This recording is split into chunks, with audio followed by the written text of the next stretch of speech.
معرفت شناسی میں کیا بحث ہوتی ہے یہ، اور اس میں ہم نے چند سوالوں کے جواب دینے ہیں.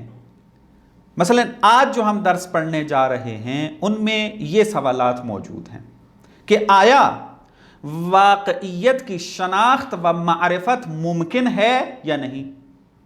مثلا آپ واقعیت رہیں، یہ چیز میرے سامنے پڑی ایک واقعیت ہے، تو آیا میرے لیے آپ کی معرفت حاصل کرنا ممکن ہے یا نہیں. یہ جو حقیقت میرے سامنے پڑی ہے اس کی میرے لیے ممکن ہے کہ میں معرفت حاصل کر پاؤں یا نہیں. یہ ایک سوال ہے، اس کا جواب چاہیے. پھر یہ کہ اگر شناخت ممکن ہے، اگر آگاہی ممکن ہے، معرفت ممکن ہے، تو معرفت کی کتنی قسمیں ہیں.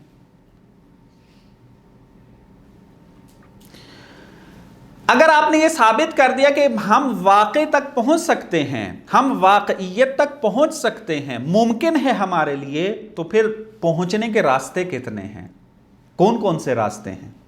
میں مثلا اگر آپ کی شناخت حاصل کر سکتا ہوں تو کس راستے سے میں شناخت حاصل کر سکتا ہوں، کتنی معرفت، کون کون سا راستہ ہے ہمارے پاس.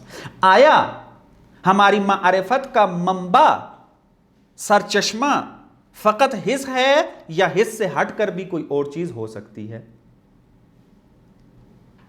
اساسی ترین سوال یہی ہیں ہمارے.